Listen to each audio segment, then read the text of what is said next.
मैं देखता हूं कथा में भी कई लोग बैठे खोए रहते टेंशन में। अरे यहां तो मस्त रहो साहब, अपनी मस्ती में रहो। परमात्मा तुम्हारी हर आवश्यकता को पूर्ण करेगा ही, ये पक्की बात है। हां, तुम्हारी इच्छाओं की पूर्ति नहीं करता, वो आवश्यकताओं की पूर्ति करता है। गरीब से गरीब आदमी की भी आवश्यकता जो है उसकी पूर्ति करने की जिम्मेदारी परमात्मा की है।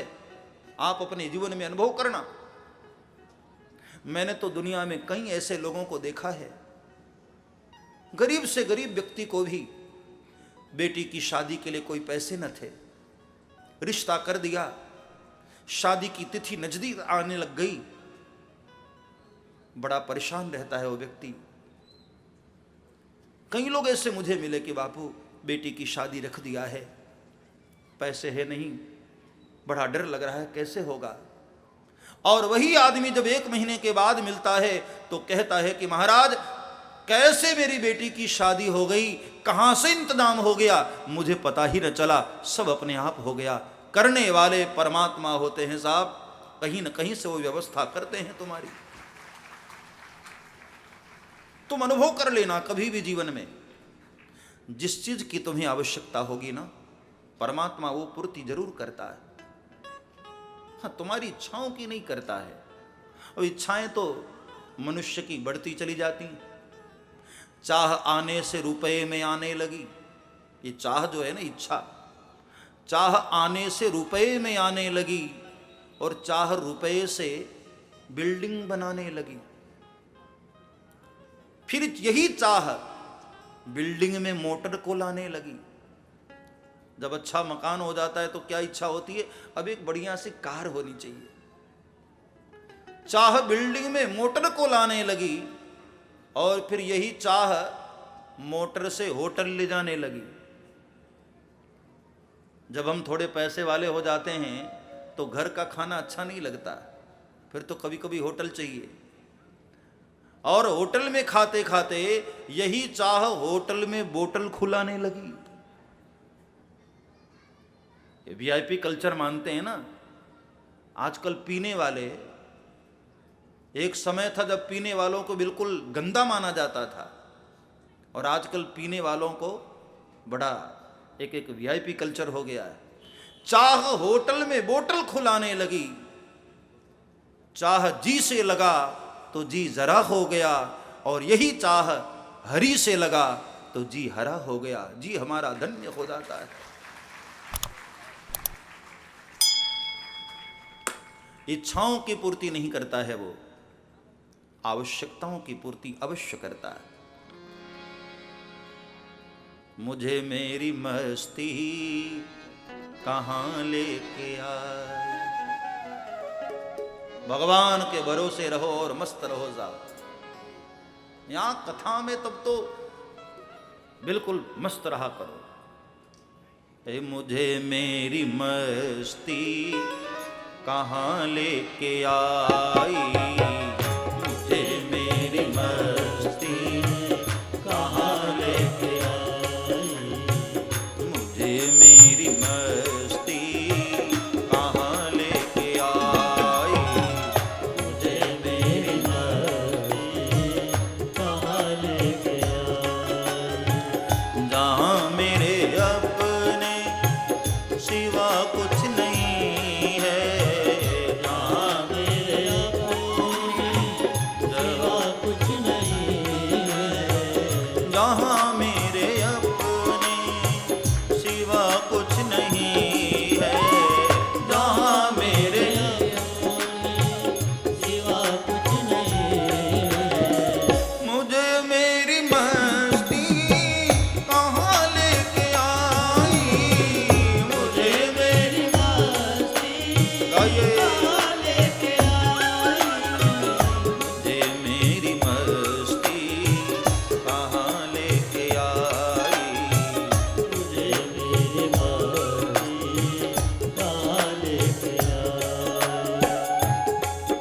मस्ती है साहब, यही आनंद है।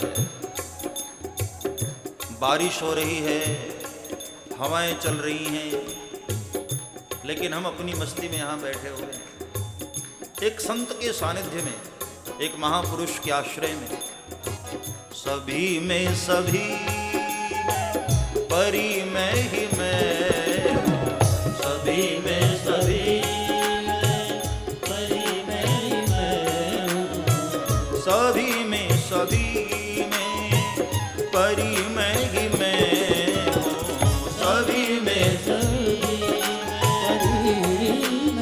मैं, सिवा मेरे अपने कहीं कुछ नहीं है, सिवा मेरे अपने कहीं कुछ नहीं है, मेरे मस्ती कहाँ लेके आई, मुझे मेरी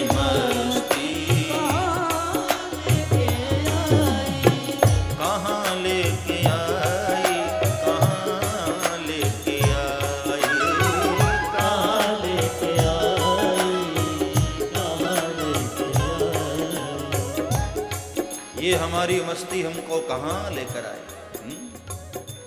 घर बार छोड़कर, परिवार छोड़कर, काम धंधे छोड़कर यहाँ अपनी मस्ती में बैठे हैं, यही तो नशा है। नाम खुमारी नान का चढ़ी रहे दिन रैन, ये भक्ति का नशा जल्दी लगता नहीं, और एक बार लग गया ना फिर उतरता नहीं, और एक बार में ही उतर जाए तो समझना कि तुम्हारे ऊपर चढ़ी ही नहीं। नाम खुमारी नान का चढ़ी रहे दिन रहे, अरे मैं हूं आनंद, आनंद है मेरा, अरे मैं हूं आनंद, आनंद मेरा, वयम अमृतस्य पुत्राः, हम सब अमृत की संतानें हैं, इसलिए टेंशन नहीं होनी चाहिए। भगवान के भरोसे छोड़कर तो देखो साहब, अरे मैं हूं आनंद, आनंद है मेरा, अरे मैं हूं आनंद, आनंद मेरा, अरे मैं हूं आनंद, आनंद है मेरा, अरे मैं हूं आनंद, आनंद मेरा, मस्ती ही मस्ती मैंने पिया कुछ नहीं है, मस्ती है मस्ती मैंने पिया कुछ नहीं है, मस्ती है मस्ती मैंने पिया कुछ नहीं है, मस्ती है मस्ती मैंने पिया कुछ नहीं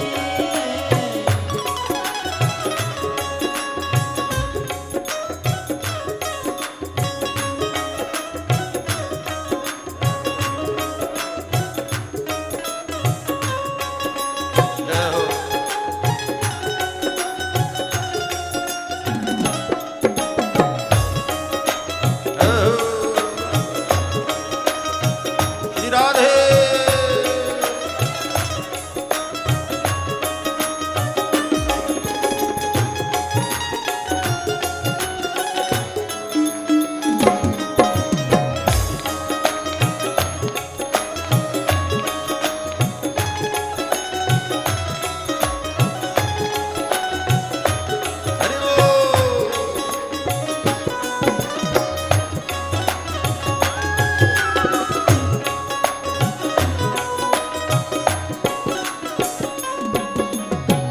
पता जब लगा मेरी हस्ती का मुझको, पता जब लगा मेरी हस्ती का मुझको, हम कौन हैं। जब साधक को ये पता चल जाता है, पता जब लगा मेरी हस्ती का मुझको, पता जब लगा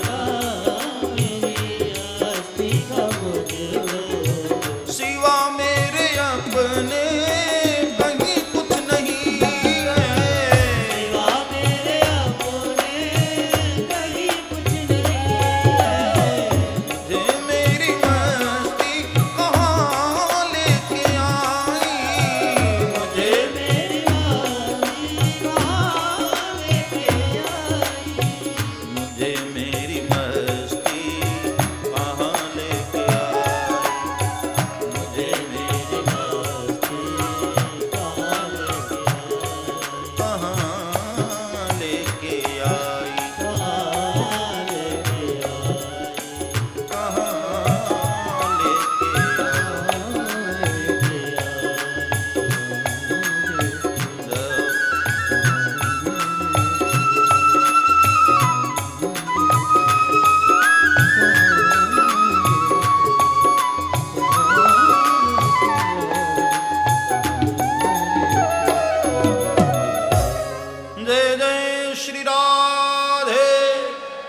राम भरोसे जे रहे वो पर्वत पर हरियाय।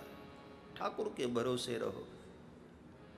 संत जन चिंता नहीं करते, चिंतन करते हैं। लेकिन आज बाबा तुलसी कहते हैं नहीं, गाधि तनय मन चिंता व्यापी। आज विश्वामित्र महाराज के मन में चिंता हुई। क्यों? ये चिंता खुद के लिए नहीं, दूसरों के लिए। संत की कोई भी चिंता अपने लिए नहीं होती है, दूसरों के लिए होती है। बड़े चिंतित हुए विश्वामित्र, किसको कहूं? भगवान ने भी कहा था कि धरती पर अवतरित होकर भूभार हरण करूंगा, कुछ पता नहीं लग रहा है। शाम के वक्त विश्वामित्र महाराज ध्यान करने बैठे तो ध्यान में मुस्कुराते हुए भगवान ने आकर कह दिया, बाबा क्यों परेशान होते हो? मैं अयोध्या में आ चुका हूं ना। और जब विश्वामित्र जी को पता चला कि प्रभु अयोध्या आए हैं, ओहो, फिर तो आज पूरी रात विश्वामित्र महाराज को नींद नहीं आई, सो नहीं पाए। सोच रहे थे कब सुबह हो, अयोध्या चलूं भगवान का दर्शन करने, प्रभु को लेकर आऊंगा, दर्शन भी होगा, यज्ञ की पूर्णाहुति भी हो जाएगी। और पूरी रात खुशी खुशी में नींद नहीं आई। देखो, अति सुख में भी नींद नहीं आती और अति दुख में भी नींद नहीं आती। आप रात्रि में सोने वाले हों, इतने में बेल बजे, आप द्वार खोलें और कोई आपसे कहे, बड़े भैया आपने वो लॉटरी का टिकट खरीदा था क्या? आप कहें कि हाँ खरीदा तो था। ये उसका नंबर क्या ये इतना है? आप कहें कि हाँ ये यही नंबर था। और वो आदमी आपसे कहे, कॉन्ग्रेचुलेशन, बधाई हो, 1 करोड़ की लॉटरी आपकी लग गई है, कल सुबह हमारे दुकान से लेकर जाना। अब दिल से बताओ, सो पाओगे? कब रात बीती और 1 करोड़ पूरी रात दिखाई देगा। और अगले दिन आप सुबह सुबह दुकान पर जाएं और दुकान वाला कहे, भैया सॉरी, वो लास्ट वाला जो 0 था ना, वो गड़बड़ हो गया, बाकी तो 1 करोड़ आपका था। अब आज रात्रि भी आप सो नहीं पाओगे, टेंशन में कि आते आते 1 करोड़ चला गया। अति सुख में भी नींद नहीं, अति दुख में भी नींद नहीं। यहां खुशी खुशी में नींद नहीं आई पूरी रात।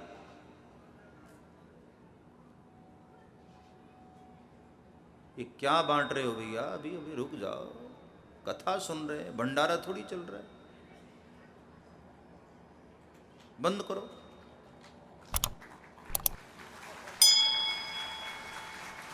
देखा ताली बजी ना?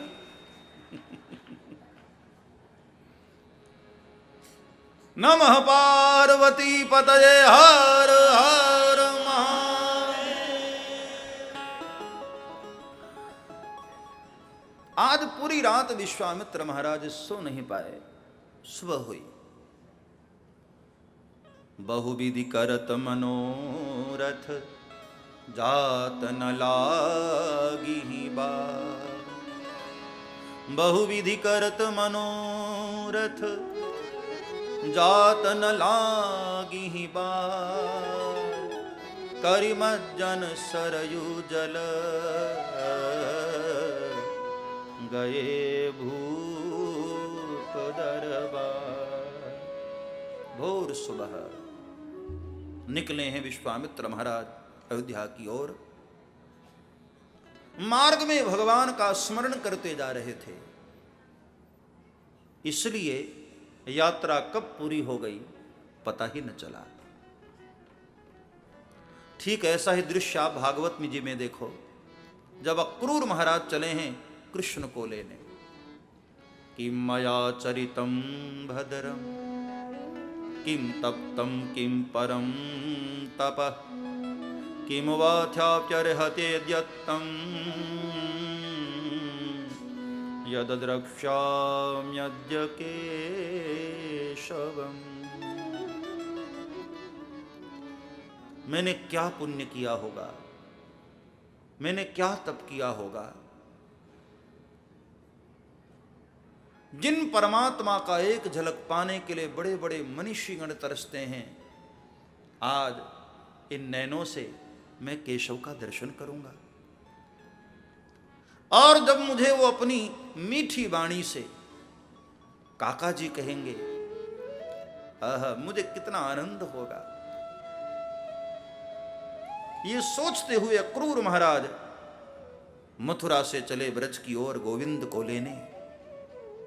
चलते चलते चलते शाम हो गई, यात्रा का पता न चला। देखो, हमारी आपकी जिंदगी भी एक यात्रा है। लाइफ इज ए जर्नी, जीवन एक यात्रा है। लेकिन हमारी जीवन यात्रा में कितनी उलझने हैं, कितनी परेशानियां हैं।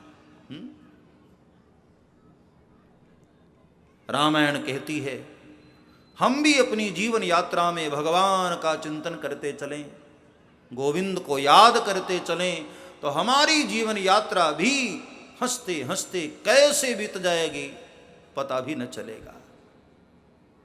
इसलिए जब भी अवसर मिले पुकारते रहो, राम नाम विसार बंदे, राम नाम विसार बंदे।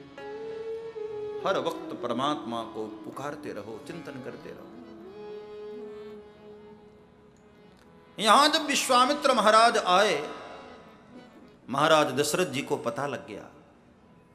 किसी ने महाराज दशरथ को बता दिया कि हमारे नगर के बाहर एक महात्मा आए हैं। सरजू के तीर पर बैठे हुए विश्वामित्र महाराज संध्या वंदन कर रहे थे और दशरथ जी को सूचना मिली, मुनियागमन सुना जब राजा, मुनियागमन सुना जब राजा, मुनियागमन सुना जब राजा, मुनियागमन सुना जब राजा, मिलन गयौले विप्र समाजा, मिलन गयौले विप्र समाजा।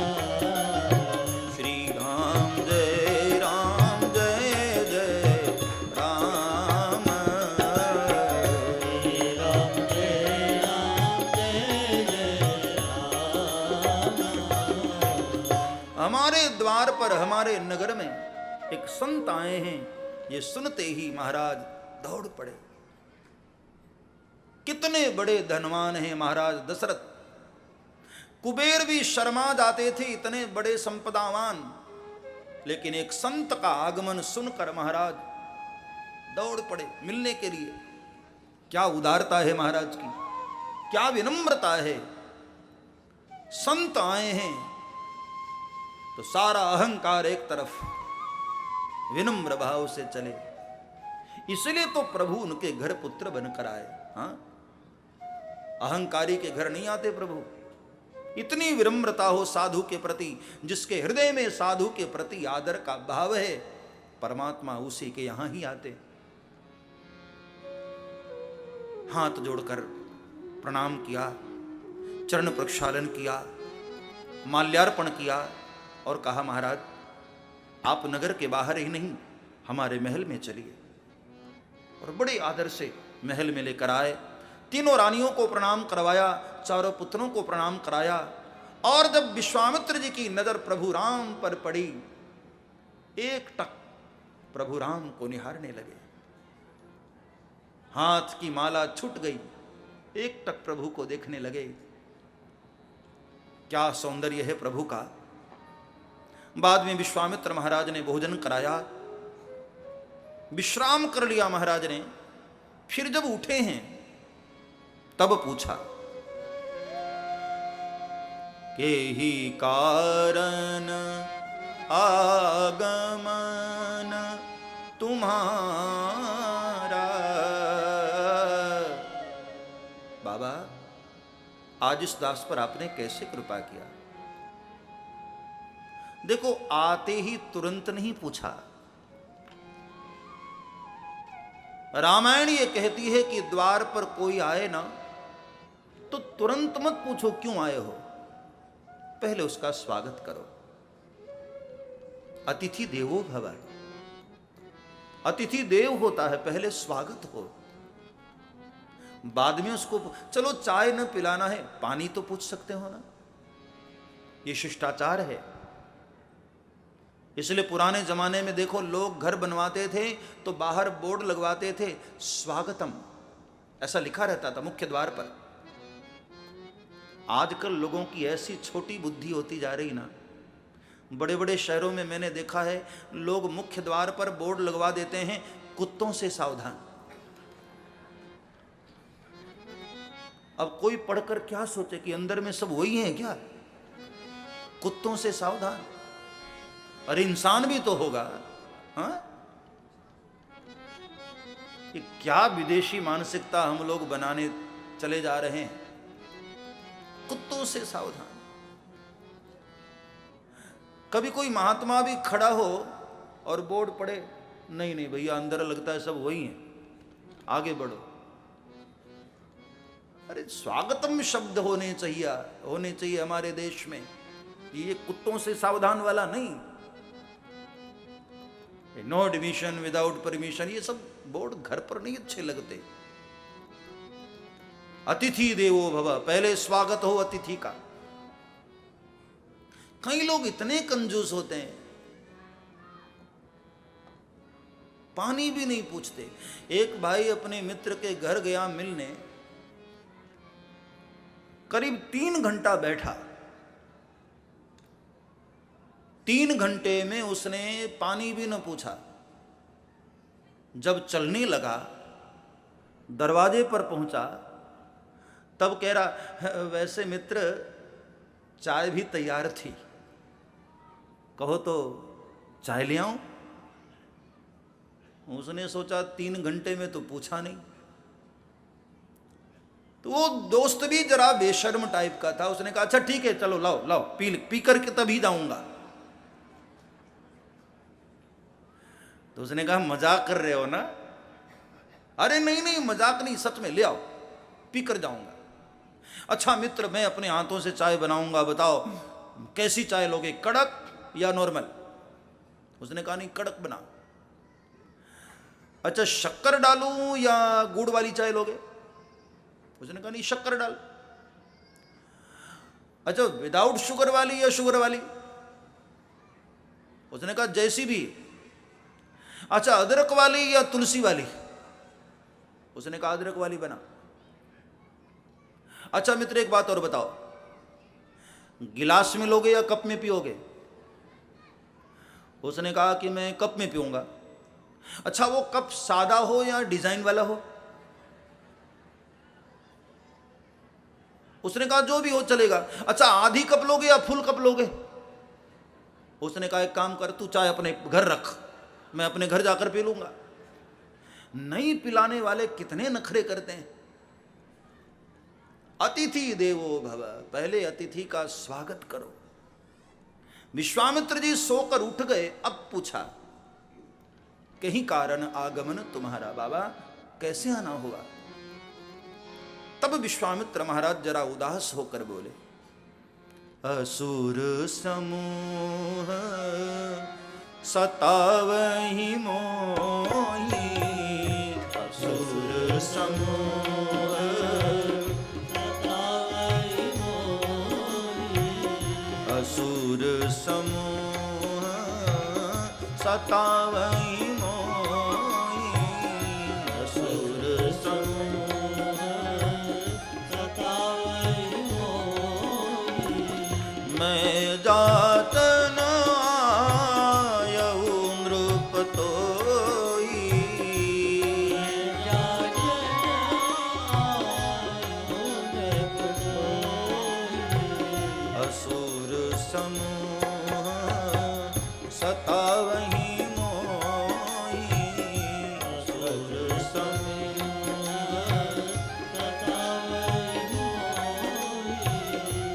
राजन, मुझे असुर समूह बड़ा परेशान करता है। मैंने कई बार यज्ञ शुरू किया, कई बार अनुष्ठान शुरू किया। रावण के द्वारा भेजे हुए असुर मेरा यज्ञ खंडित कर देते हैं महाराज, यज्ञ विध्वंस कर देते हैं। मैं आना नहीं चाहता था राजन, लेकिन आज इन असुरों के परेशान होने के कारण मैं आपके पास आया हूं। महाराज अवधेश ने कहा कि आदेश करिए बाबा, आपकी आज्ञा हो तो मैं पूरी सेना भेज दूं। आप कहें तो महाराज स्वयं धनुष बाण लेकर मैं चलूं, और मैं जहां खड़ा हो गया वहां रावण की भी हिम्मत नहीं कि आपके सामने नजर उठाकर देख ले महाराज, आदेश करिए। विश्वामित्र जी ने कहा, मुझे तुम्हारी सेना नहीं चाहिए राजन, अब मुझे तुम्हारी भी आवश्यकता नहीं। अब तो एक ही मांग लेकर आया हूं, दे सकते हो राजन।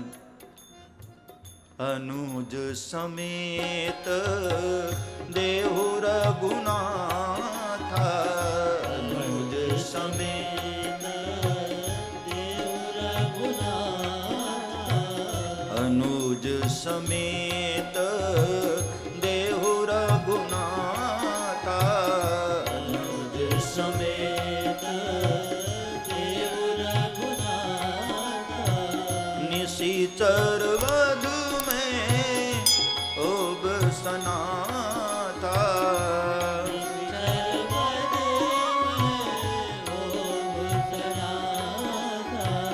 अनुज समेत देहु रघुनाथ, अनुज समेत देहु रघुनाथ। हमारे बीच में श्री राजा मानवेंद्र जी पूर्व सांसद मथुरा से उपस्थित हैं। एक बार तालियों के द्वारा उनका अभिनंदन करें। श्रीमान गंगा शंकर मिश्रा जी आरएसएस संपर्क प्रांत प्रमुख हरियाणा, और श्री गजेंद्र लाला जी भाजपा नेता हरियाणा, इन सभी के लिए एक बार तालियों से अभिनंदन स्वागत। कहा कि राजन मुझे राम दे दो, और मुझे कुछ नहीं चाहिए, तुम्हारी सेना भी नहीं चाहिए, तुम भी नहीं चाहिए, राम लक्ष्मण मुझे दे दो। और कहते हैं जब राम की मांग की, दिल पर चोट लगी। राम की मांग करते ही मानो दिल पर वज्राघात हो गया, क्योंकि मांगने वाला कोई साधारण नहीं है।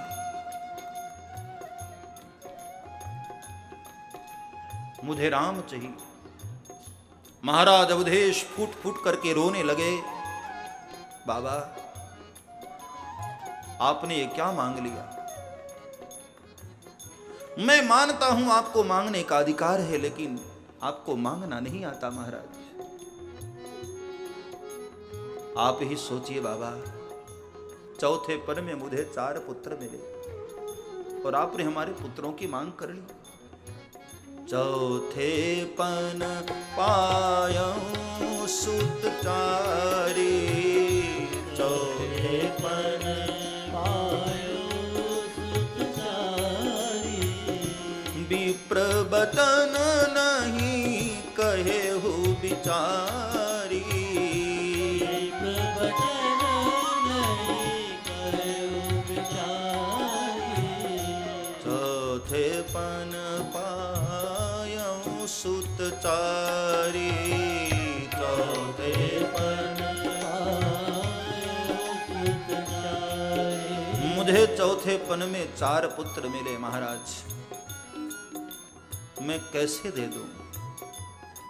हाँ, आप यज्ञ करते हैं, यज्ञ में भूमि की आवश्यकता है, धेनु की आवश्यकता है, धन की आवश्यकता है, मैं सब देने को तैयार हूं बाबा, लेकिन राम, मैं राम नहीं दे सकता महाराज। यहां मानो महाराज दशरथ ने भीतर से इशारा किया कि 2 अक्षर वाले राम को छोड़ दीजिए ना, तो संसार में जितनी भी चीजें दो दो अक्षर की हैं, मूल्यवान चीजें, मैं सब देने को तैयार हूं, केवल दो अक्षर वाले राम को छोड़ दीजिए। कौन कौन सी दो अक्षर की मूल्यवान चीजें? आगे की लाइन में गिना भी रहे हैं महाराज। मागं भूमि धेनु धन कोशा, मागं भूमि धेनु धन कोशा, सर्वसु देवु वाजु सहरोषा,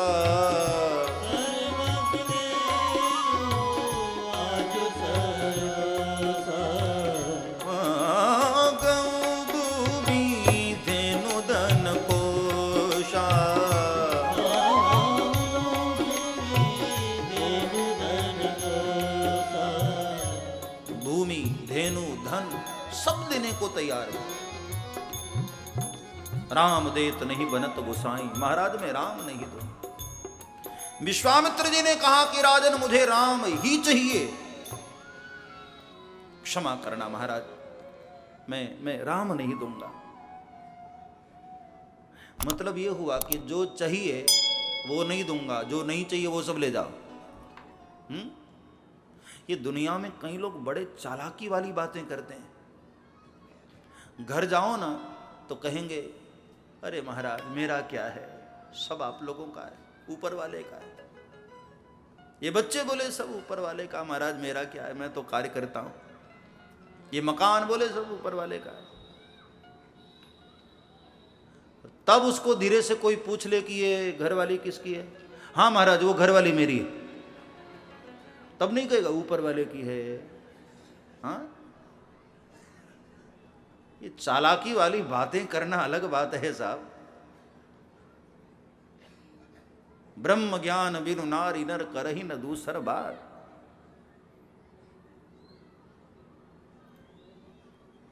एक भिखारी भिक्षा मांगते हुए एक सेठ के घर गया।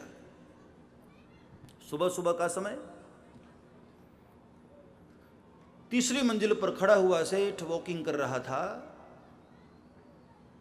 भिखारी की तो बात है, दूसरे कहा सेठ जी भिक्षाम देही,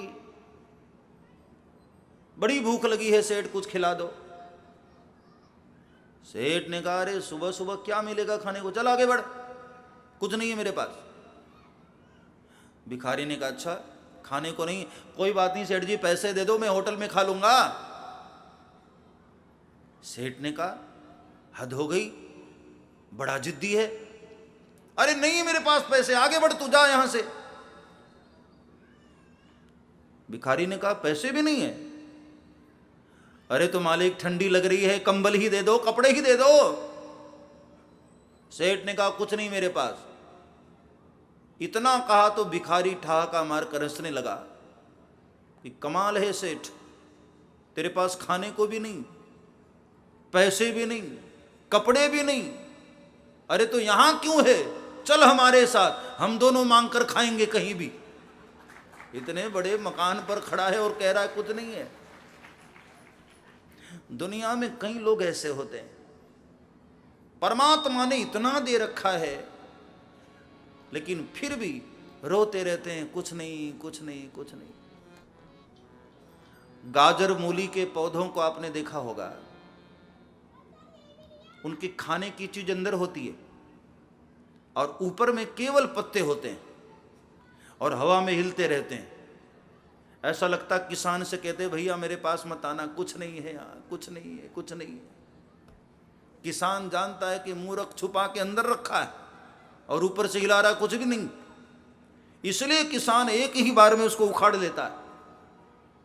और जो वृक्ष अपने फलों को बाहर रखते हैं, किसान उन वृक्षों की सेवा करता है, उनका देखभाल रखता है। परमात्मा ने दिया है ना, तो उनकी सेवा में कोई मांगने आए तो मना मत करना प्यारे। तुम मां के पेट से लेकर नहीं आए थे, संसार में सब कुछ दिया है परमात्मा ने ही तुमको। अब दशरथ जी को देखो, ये 4 पुत्र मिले हैं, कहां से? यज्ञ नारायण भगवान की कृपा से। यज्ञ न होता तो कहां से आते? लेकिन आज उन्हीं यज्ञों की सेवा में 2 देने में भी महाराज के प्राण निकले जा रहे हैं। आपको नहीं लगता कि हम लोगों का भी स्वभाव वही होता है? पाते ही हम परमात्मा को भूल जाते हैं। एक बहुत बड़ा पैसे वाला सेठ, बड़ा व्यापारी था। अचानक उसके व्यापार में बहुत घाटा हुआ, बर्बाद हो गया वो लगभग। किसी ने उसको सलाह दिया कि तिरुपति बालाजी जाओ दर्शन करने, और वहां शायद ठीक हो जाए। तो तिरुपति बालाजी अपनी पत्नी को लेकर के गया, और हाथ में उसने 25 लाख की अंगूठी पहन रखी थी।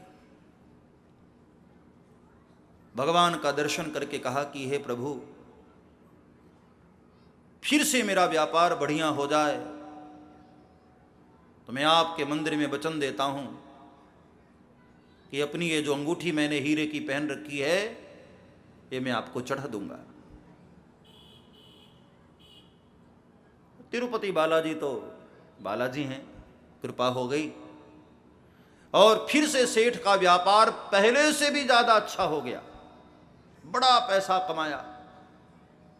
उसकी पत्नी बार बार कहती, सुनो, आपने वादा किया था ना वो अंगूठी भगवान को चढ़ाएंगे। सेठ ने सोचा, मैंने जल्दबाजी कर दी लगता है, मेरा काम होने ही वाला था, लेकिन मैंने खामोखा जाकर भगवान को वचन दे दिया। चलो अब चढ़ा ही देता हूं। अब भाई भगवान है, उनको क्या पता कि अंगूठी कितने की थी, भगवान को तो अंगूठी से मतलब है। तो आदमी चालाकी किया, 10 लाख की अंगूठी बनवाया, वैसी ही अंगूठी, और लेकर के गया, और वहां बड़े बड़े गुल्लक बने होते हैं, उसमें उसने अंगूठी डाली। प्रभु, मैं अपना वादा पूरा करने आया हूं, ये अंगूठी डाल रहा हूं। अब वो अंगूठी गई, लेकिन हाथ में जो उसने 25 लाख वाली पहनी थी ना, वो भी उसमें चली गई।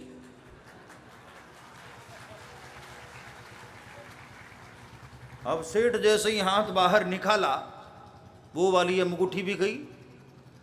अब बेचारा बड़ा परेशान, पुजारियों को बुलवा करके गुल्लक खुलवाया गया कि जरा देखो भैया, ढूंढो, हमारी अंगूठी गिर गई। खोज खोज करके पुजारी लोग बेचारे थक गए, अंगूठी नहीं मिली। तब मेन पुजारी जी ने आकर कहा, अच्छा सेठ, सच सच बताना, तूने संकल्प क्या लिया था? बोले, महाराज सच बताऊं, वही वाली अंगूठी चढ़ाने का संकल्प लिया था। सेठ ने कहा, तो फिर? वो तिरुपति बालाजी हैं बेटे, तूने जितना दिन लेट किया न चढ़ाने में, ब्याज समेत 10 लाख वाली वो और 25 लाख वाली ये दोनों लेकर के गए। वो लेता है तो फिर ब्याज समेत लेता है। इसलिए परमात्मा के समक्ष चालाकी नहीं। जिन यज्ञ नारायण की कृपा से हमको मिला है, उसकी सेवा में 2 सौंपने में क्या जाता है? और वो भी आजीवन तो नहीं मांग रहे थे, थोड़े दिनों के लिए मांग रहे थे। लेकिन बार बार दशरथ जी ने कहा कि महाराज मैं राम नहीं दूंगा, बाकी जो चाहिए मैं आपको सब देने को तैयार हूं। विश्वामित्र जी ने कहा, मुझे राम ही चाहिए और लेकर करूं क्या? और जब 2 पक्ष टकराने की स्थिति में आ गए, तब वहां आवश्यकता पड़ी सदगुरु की। जब द्वंद्व में पड़ जाए इंसान, क्या करूं क्या न करूं, तब आवश्यकता होती है सदगुरु की। और वहां बैठे हैं रघुकुल के सदगुरु महाराज वशिष्ठ। तब वशिष्ठ बहु विधि समुझावा, नृप संदेह नाश कह पावा। तब वशिष्ठ बहु विधि समुझावा, नृप संदेह नाश कह पावा। तब वशिष्ठ बहु विधि समुझावा, नृप संदेह नाश कह पावा।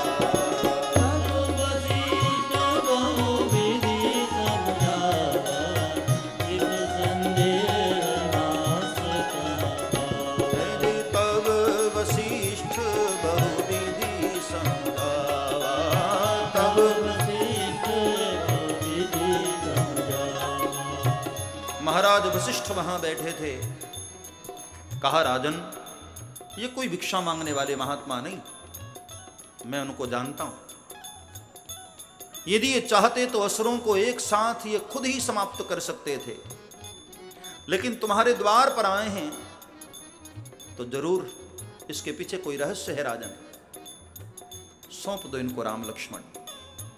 और एक बार गुरु की आज्ञा हुई तो जो महाराज अवधेश कह रहे थे, प्राण दे दूंगा लेकिन राम नहीं दूंगा, गुरु की आज्ञा होते ही महाराज का सिर झुक गया, फिर एक शब्द बोल नहीं पाए। इसका मतलब यह हुआ रघुवंश का गुरु समर्पण। देखो, पहले किसी को गुरु मानो मत, जब तक तुम्हारी अंतरात्मा न कहे किसी को मत मानो। और एक बार गुरु मान लिया ना तो फिर गुरु इंसान नहीं होता, गुरु साक्षात परब्रह्म, फिर साक्षात ब्रह्म होता है। फिर ऐसे गुरु को इंसान मानना अपराध है। गुरुर्ब्रह्मा गुरुर्विष्णु गुरुर्देवो महेश्वरः। पर आजकल चेले ऐसे होते हैं ना, चेले भी सोचते हैं कि गुरुजी हमको चाय बनाकर पिलाए। भगवान बचाए ऐसे चेलों से। हाँ, एक बार गुरु और चेला एक ही कुटिया में सोए थे, रात्रि का समय, बाहर बारिश बहुत हो रही थी। तो गुरुदेव ने चेले से कहा कि बेटे, जरा बाहर निकल कर देख, बारिश बंद हो गई क्या? तो चेला महाआलसी पड़ा था गद्दे पर नीचे, कह रहा, गुरुजी बाहर जाने की क्या जरूरत, अब ये भी एक बिल्ली अंदर आई है, उसको छू कर देख लीजिए, पता लग जाएगा, बाहर बारिश होगी तो गीली होगी। गुरुदेव ने कहा, हद हो गई। अच्छा, एक काम कर, अब रात हो गई है, सोने ही जा रहे हैं, तो उठकर लाइट बंद कर दे। चेले ने कहा कि लाइट बंद करने की क्या जरूरत, आंख बंद कर लो ना, अंधेरा ही अंधेरा हो जाएगा। तो गुरुदेव ने कहा कि अच्छा, दरवाजा तो बंद करेगा? चेले ने कहा, दो काम हमने कर दिया गुरुदेव, तो एक काम आप नहीं करेंगे? वैसे चेले से तो भगवान बचाए भाई। गुरु साक्षात परब्रह्म, गुरु साक्षात ईश्वर होता है। गुरु को इंसान मानना अपराध है। देखो रघुवंश का गुरु समर्पण। गुरु की बात आई है तो मैं एक निवेदन और करूं कि गुरु भी 10-5 नहीं होते हैं, एक ही होते हैं। एक ही बार जहां समर्पित होना है, मंत्र एक होता है, गुरु एक होते हैं, आसन एक होता है, माला एक होती है, इष्टदेव एक होते हैं। एक जगह कथा करने गया, बड़ी पुरानी बात है, राजस्थान में कोई शहर में। तो एक दिन सब लोग, बहुत सारे लोग दीक्षा लेने के लिए आ गए कि बापू से दीक्षा लेनी है। तो मैंने उसमें भीड़ में एक बूढ़ी माता को पूछा कि माता, आपने पहले किसी से दीक्षा ली तो नहीं? क्या बताऊं बेटे, बड़ी पुरानी बात है। मैंने कहा बता दो। बोले, महाराज जब मैं छोटी थी तब मैंने गुरु बनाया था, लेकिन मेरे गुरु बनाने के 3 साल में वो गुरु जी बेचारे सिधार गए। तो मैंने सोचा एक और गुरु बनाना चाहिए। तो शादी के बाद महाराज मैंने गुरु और बनाया, लेकिन पता नहीं क्या हुआ, मेरे गुरु बनाते ही 2 साल में वो गुरु जी भी निपट गए। तो महाराज मेरे 2 बच्चे हो गए तो मैंने एक और गुरु बनाया, और गुरु बनाने के 1 साल के बाद वो गुरु जी भी सिधार गए। और महाराज आपसे क्या बताऊं, अभी 8 महीने पहले मैंने गुरु बनाया, लेकिन मेरे गुरु बनाते ही 3 महीने के बाद गुरु जी भी जय सिया राम। अब मैं सोच रही हूं बेटा आपको गुरु बना लो। मैंने कहा, माता मुझे बहुत दिन कथा करनी अभी, हाँ, मुझे नहीं बनना है तेरा गुरु।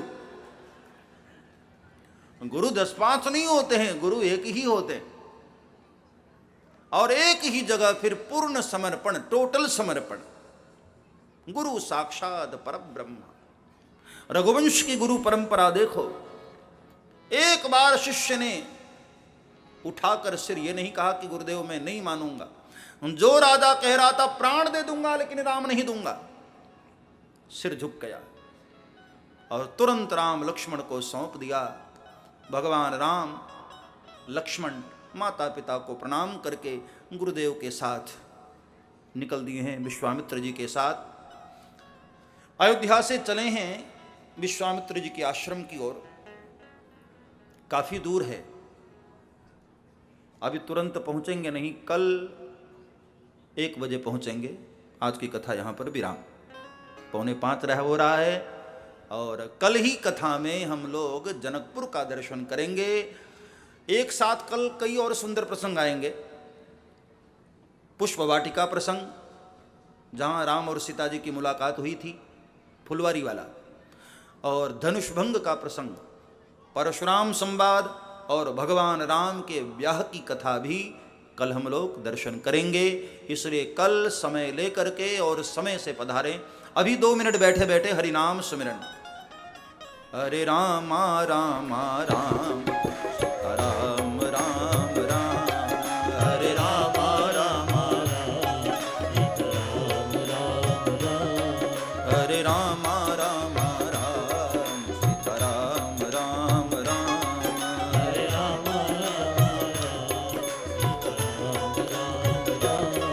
हरे राम राम राम, सीता राम राम राम, हरे राम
रामचंद्र भगवान की, श्री बालकृष्ण लाल की, श्री हनुमान जी महाराज की, सद्गुरुदेव की। ओम नमः पार्वती पतये, हर हर महादेव।